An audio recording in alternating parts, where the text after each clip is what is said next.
The league's moneymakers front and center, and it was a little untraditional how we got here, right? America's team felt very out of the mix at 3-5-1, but after a few trade acquisitions and a galvanizing team win, the Cowboys are center stage this weekend at home against the conference's best in the Eagles in what feels like an opportunity more than a long shot all of a sudden. But one of the Cowboys' best former players won't be watching them in primetime.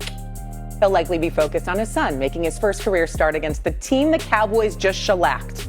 Are you following me here? Shedeur Sanders, a fifth-round pick that was once QB4 on the Browns roster, will be under the bright lights of Vegas with little wiggle room. But again, an opportunity to show why he deserves these bright lights and big headlines. And so what are we more intrigued to watch this weekend? Is it Shedeur Sanders making his first start for the Browns or the Cowboys against the Eagles? Stephen A., what do you think?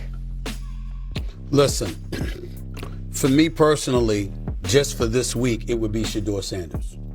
Obviously, beyond that, the Cowboys are the more intriguing storyline, particularly if they beat the Philadelphia Eagles this Sunday night, because that would make things very, very interesting.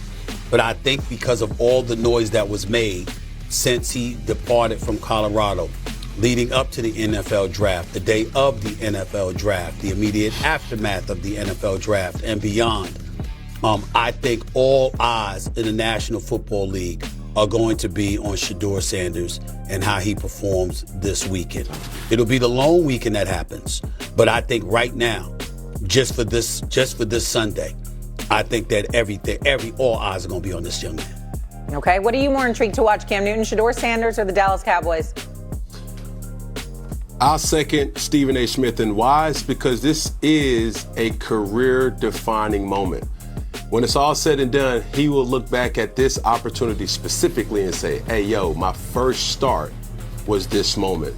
You can mention and try to see the interest in the Cowboys game, but with what Shedeur is, and for the eyeballs, not liking him, loving him, understanding what he came from Colorado to his father, those type of dynamics now come to a boiling point to being magnified even more for the right reasons if you succeed, or the wrong reasons if you do not. Yeah, for me, it's Dallas. Can you actually get yourself into the playoff race going against a division opponent that we know is one of the best teams in football? It's also four different pieces on defense. Clowney's new, Quinnen Williams is new, Demarion Overshown is new, and Logan Wilson. Those guys didn't play week one. We haven't really seen this defense that is remade versus a team that we think is a credible one. The Raiders are not. And so, yeah, I mean, there's a reality where, like, yo, if this defense looks better and they're somehow capable of winning, then it becomes a much greater conversation. They'll play the Chiefs on Thanksgiving Day. I'm interested to see Shedeur. I'll probably be more interested next week when he has to play, a significantly improved team, the 49ers, in comparison to the Raiders. So I would be much more intrigued if the opponent was a more respectable one than the Raiders are in comparison for Shedeur. So I say the Cowboys just because they matter if they win. It's Shedeur Sanders, and it's not even close. Whether it's the Dallas Cowboys you put up in this equation, whether you say the Kansas City Chiefs, or pick any NFL team, pick any NBA team, pick any NHL team that will also play this weekend, and Shedeur Sanders is the bigger story. Shedeur Sanders is what we're paying attention to. Matter of fact, we talked about Shedeur Sanders on this show almost every week, and he ain't throw a pass in the regular season game until last week, and he wasn't even supposed to then. And so Dan is giving us the very logical football X and O. I love to analyze this game answer, but that is not the real answer for anybody, because the only week the Dallas Cowboys can play a big game and not be the A's of get up and not be the A's of first take. That's the beginning of the show for non-TV people. Will be this week, because whether he plays well or whether he plays badly, Shedeur Sanders will lead every show. And as much as Dan talking about it, yeah, he gonna have 17 tapes from the Cowboys game. The first tape he gonna be standing up in front of the screen doing his hand like this here when he talk is gonna be the one that breaks down Shedeur Sanders. It's just Browns Raiders. Browns Raiders just doesn't sound as sexy as Cowboys Eagles. Yeah. I'm sorry. Like, when you look at the totality of it, it doesn't. Not saying that it's not something we want to keep our eye on, right, Cam Newton? Like, obviously, Browns Raiders just doesn't ring the exact same way. Yeah, it's when you factor in everything that's going on and all the reality TV moments with off the field antics to on the field performances, or what we may know or what we may not know, that's what makes Shedeur Sanders' situation a little bit different rather than the Dallas Cowboys and the Philadelphia Eagles. All right, that something tells me this show, no matter what happens, we're going to leave with Cowboys on Monday. Am I wrong?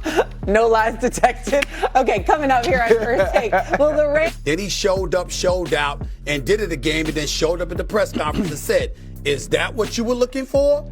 And everybody collectively said, yeah, thank you, because we know he can do it. So you're having a situation right now where the media, the public at large and stuff like that, getting blamed. His own receiver is complaining. The coach has had to address this issue on several occasions. And Sirianni's taking his hits as well. And all he's doing is winning.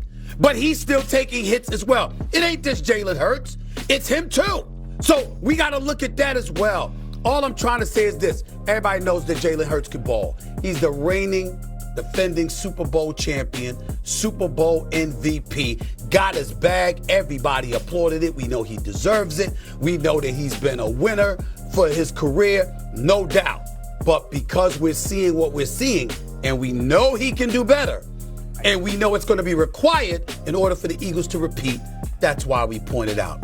It ain't the end of the world, y'all. From someone who I could honestly say probably been as critical of Jalen Hurts in the past as anybody. He's 32-1 since 2002 when they win the turnover differential. The one game they lost was against Washington when he got knocked out. So he wins. Everyone says Justin Herbert's great, but he doesn't win. Matthew Stafford, when he was in Detroit, he was great, but he doesn't win. Lamar Jackson and Josh Allen are great, but they don't win the big game. So we can't say that about those humans and then criticize Jalen Hurts because all he does is win. Yeah. Hold on, Dio. Hold on. Don't let me go to that. Wait a minute. Didn't you just say, Dio? Didn't Shay, correct me if I'm wrong. With all of that stuff Dan Orlovsky just pointed out, didn't he raise his hand on national television just seconds ago and say, nobody's more critical of him than me? I said no one has been more critical of Hurts in the past, in the last year. Excuse me.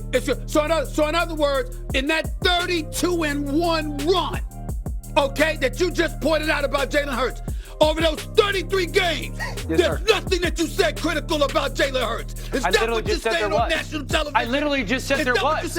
I literally just said there was. But then I've also gotten to the point. I've also gotten to the point, instead of constantly chasing what I don't like about the way that he might play or the way that it looks in comparison to other quarterbacks, I realized, no, all this guy does is whatever's necessary at whatever point to win that specific game, and that leads to them winning. So what's the date? What's the date? Today's November 21st. Yes. Today's November 21st. Okay, so on November 21st, Dan says this on national television. But every damn day before that, when you got film and you're dissecting